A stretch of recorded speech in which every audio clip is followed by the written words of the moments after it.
Hi, everyone. I'm Julie Livingston with WantLeverage Communications.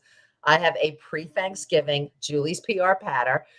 Today I'll be in conversation with a great friend and colleague, Erika Sanchez. She is with Braid Communications, and I'm going to bring her in. She specializes. Hi, Erika. Hi, She's Julie. Erika specializes in bilingual PR for the Hispanic market and general PR. She's based in New York, like me, so we get together often. And she has returned from Communications Week, which was earlier this month, and is going to give us a little bit of an overview um, about what happened. I want to know what the vibe was. And by the way, I forgot to mention, Erika, that you are the president of the New York Yep. chapter of HIPRA, the Hispanic Public Relations Association. So anyway, Erika, welcome to the broadcast. Tell us a little bit about what Communications Week was like. This was an event started a number of years ago and is now owned by Reagan Communications. And, you know, I think it was the first event, live event, in-person event in New York, the media capital of the world since the pandemic. Is that right? Yeah, I believe so. I know last year it was it was virtual for the most part. So I think this is the first year that they were in person. So what was the attendance like? What was the vibe like? I mean, people must have been so happy to be out and with each other. Yeah, I mean, it's funny because this is the first in-person conference that I've been to since the pandemic as well. And you could feel the excitement in the room. Like the panels were packed. The first panel that I attended, I walked in a few minutes late and it was standing room. So I was just standing for the entire panel. Wow, that's Um, awesome. Everyone was like super excited to just be in person and talk and share. And the vibe, it was incredible. Like I walked out of there and I felt like super energized. Wow. So the theme of the conference was the future of communications? Yes, so this year's theme was the future of communications, and I thought it was perfect because we're at a point where, we're getting back to quote unquote normal in the industry and work, just in normal, regular life. But, we're not going back to how things were done. Things are being done very differently now, just work wise with remote, with hybrid. Um, and with these conferences where you can actually attend in person or you can catch panels virtually. So that kind of extends the life of the conference as well. Yeah, no, it really So, does. That's wonderful, especially for people out of town or people who just can't get there in person.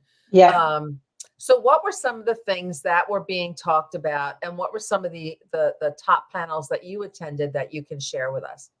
Yeah. So there were two panels that really stuck out this year. And it was one of them was on crisis communications, and the other one Oh, was I wonder why. We're in and a the other one perpetual was state of social crisis. media. Yes, and it's funny because attending that panel, I thought about you a lot because if I'm not mistaken, your capstone was crisis It was. communications, right? It was. Erica's Um, talking about my master's capstone project was on crisis. Yeah. yes, so I went into that panel thinking of you, and like just thinking of how much like I hate crisis communications. It gives me like so much anxiety to try to wrap things up quickly and just you have your playbook and you have things that kind of you're used to doing, but I felt at ease during that panel and just with That's the great. things that were being talked about. So Um, tell us a little bit and more. I mean, I'm sure it was a yeah, lot about pre-planning for crisis, because I think the pandemic kind of lit the fire, literally lit the fire under people, communications professionals, and companies, hmm that there must be a plan in place in the case of, and you need to project what some of those potential crises can be. And then, of course, yeah, something can hit that you had no idea would happen. But at least you need to have your messaging. You need to have a strategic communications plan in place. So share a little Yeah. bit more about that. One of the things that they were talking about was the crisis have to be taken like on a case by case basis, because there's just no telling what can happen. Like these past few years, we had the pandemic, we had the political unrest, the social injustice. There were Right. just so many things that were going on. So it's taking things case by case.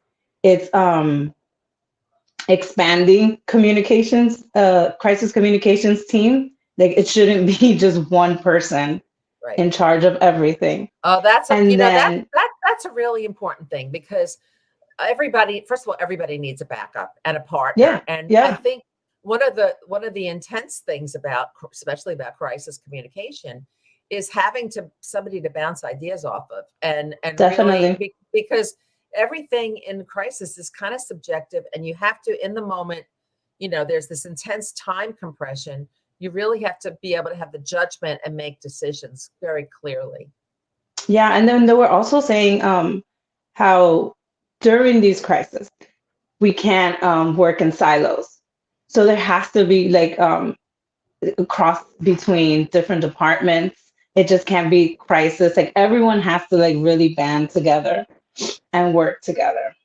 And then something else that was, I want to make sure what it was exactly that they were talking about. Yes, so it was interesting. Something that I've been saying for a while now, just kind of with colleagues, is how everyone is rushing to get like to the end of whatever it is they're working on. It just everything is fast, fast, fast, fast.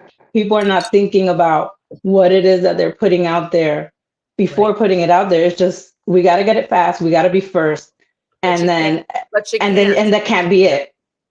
And that's exactly what they were saying. It's more of listening and then just kind of taking your time with planning, because you don't want to put out a message um, that's not thought out, and then you once it's out you can't take it back, No, you can't take it back, especially on digital. You really can't. And I and think, people are watching very right. closely. Yeah. I think, people are watching brands that they follow, Hmm. brands and brands and companies that they don't like, or executives that they follow, and those that they, don't feel so warmly about. And so your use of language, phrasing, intonation is so critical. Yeah. And you really have to be very sensitive about what your audience wants to Hmm. hear from you about, and how. Yeah, and then another thing that we have to really keep in mind as well is the internal communications, not just the external. Because if you're putting out messages that polarizes your staff, um, and if you're not getting things out in a timely manner, you don't have to get things out right away, but you have to respond in a timely manner. You know, nobody wants to be associated with a brand that just kind of doesn't say anything or That's just right. says something and it's performative.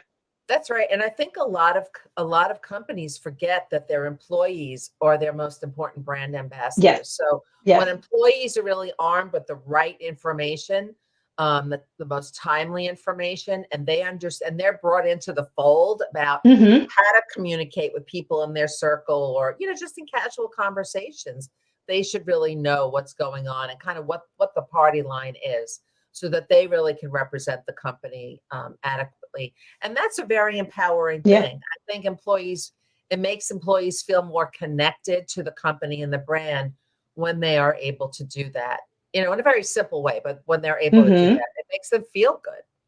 Yeah, yeah, definitely. And then in the same way, social media plays a part in crisis as well. Um, just the amount of misinformation that has been out in the universe, out in the world over the past 3 years, Yeah. it's insane. Um, and like that goes back to kind of taking a beat, listening to what is actually going on, creating something strategic, some messaging that is strategic, and then going out with that information. So Yeah, and the more misinformation is you, something that's yeah. crazy. Oh yeah, it is crazy. And one of the most important lessons from that is the more you plan out your communications and the more um, on brand it is, the more trust you build with your stakeholders. And Hmm. they then will keep coming back to you because they know that you're going to be truthful, you're going to be honest, you have integrity, as long as you show that side consistently Yep, across all platforms. it's funny that you say trust because that was the word that was used during the social media panel. And it was like the number one thing is building trust. Like the trust in your brand, like that's your bread and butter. And one of the panelists on that on there was from the World Health Organization. So it was like, you go on social and you have to trust these messages that are coming out. Um, and then another thing that that was brought up during the panel was Twitter. Ah, And what a surprise. and there was a question from the audience about the CEO wanting to kind of act swiftly for Twitter and if we should just kind of abandon Twitter. And the answer from the panel was just kind of wait and see again, instead of kind of doing some crazy rash decisions, just kind of wait and see how it's going. And then just kind of go back and strategize Yeah. which are the platforms that are actually relevant to your brand, where you're making the most impact and connections. You don't have to be everywhere. It's interesting about the whole thing about Twitter is a story that obviously we're all following very closely. I agree to kind of wait and see. Twitter continues, I think you'll agree on this. Twitter continues to be the platform that journalists really use a lot Yes. to surf for news, developing news stories, to identify news resources. Although I have been seeing, I work a lot on LinkedIn, Hmm. LinkedIn marketing for clients. I have been seeing more journalists surfing LinkedIn for subject matter experts, but Twitter continues to be kind of their main hub. So, especially for the public relations profession, we really do need to kind of wait and see what happens. Otherwise, it will be like cutting our nose to spite our face. I mean, we really, Yeah, because journalists still are on that platform. yeah, I agree. And I saw about a week ago, I can't remember what brand it was, but I saw this on Instagram. And there was a brand that put out a message about they were stepping away from Twitter, but they gave kind of their plan and their reasoning in their caption, and they said that they were going to be examining all of the other platforms as well and seeing, who's behind it, Yeah. what kind of things have been saying, all the messaging behind these social media platforms, because again, there's so many and you don't have to be on all of them. You can kind No, of pick and no. choose. And then Right. that was another topic during the panel as well. You don't have to follow every single trend that you see on social media. Right. That's right. And that Absolutely was right. that was one of the things I recently talked about with one of my clients, and she's an author.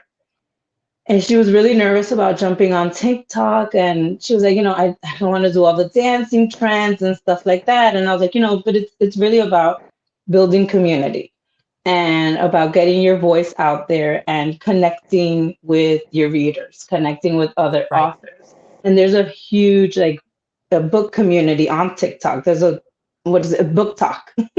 Right. Right. And she took my advice. She let herself be convinced, and over the past few months, she's been doing so well on TikTok. That's She has great. like over 1,000 followers. She's been getting steady views, and she's really building her community. So like that's an example of not jumping on all the trends, finding which social media platforms work for you, and then building trust. Absolutely. Erika, tell us a little bit about your work with HIPRA and what the organization does. Yeah, so I've been a part of HIPRA for about 8 years, and I've been on the board for 5 years. And I work specifically with the New York chapter of the organization. But as a whole, HIPRA has been around for about 30 years. And it's really just a hub for Hispanic professionals in the PR, comms, marketing industry. And not just Hispanic professionals, but anyone working in Hispanic media. And it's really just professional development, networking, and then we've been focusing a lot on student development over the last few years, which it's key because people So go, kind of building the pipeline of young yes, professionals entering the public yeah, relations field and bilingual communications. yeah, definitely. And I find it really exciting for me personally, as specifically working with the students, because I didn't have so much of that community and support when I was in college, when I was graduating. I graduated and I was kind of lost. So if I can be that kind of shining beacon and Exactly. just usher students right into the industry, like then my life's work is complete. That, I think that one of the things, look, we're going to celebrate Thanksgiving tomorrow. And one of the Yep. things I think that really makes that can make your life so rich is to give back Yeah. constantly. But, make it not just on Thanksgiving, but really, throughout the year, because when you Hmm. give back and when you help other people, first of all, it makes you feel amazing inside, Yeah. but it really spreads this goodness, and it really helps to enrich your life and the lives of Yeah. others too. Yeah, I agree. And then it's really important to find mentors early on. And I'm gonna get a little mushy right now, but like, I consider you my mentor. Uh, We met a million years ago, yep. and right away you were just so kind to me. You offered advice to me, not only professionally but Oh, Erica, that makes personally. me feel so good. Yeah, And no, I feel the same. I feel and we've continued a relationship. We've worked together again. Any questions that I have about PR, about comms, I could just go ahead and text you and we can talk it out. And personal stuff, I can go on. It's a blessing. It's a blessing to have that, oh, especially in this crazy it industry, really, in it's this that insane city. yeah, Like, it's human connection, right? It's human yeah, connection that is so important and vital. And well, first of all, it's just a joy knowing you and watching you grow and develop your, Braid Communications and work with HIPRA and all the great things you're doing. Um, I think we're at time, actually. I can't believe it. This went so fast. But anyway, I'm grateful for you, Erica. I I am wish grateful for you too, Julie. Happy Thanksgiving, everybody, and continue to give back as much as you can. That's the lesson of this holiday, to really give back to your community, your family, people in your life. It really does help make you feel so great inside, and it just will enrich you in so many ways. So have a great Yep. holiday, and I'll see you next week again on Julie's PR Patter.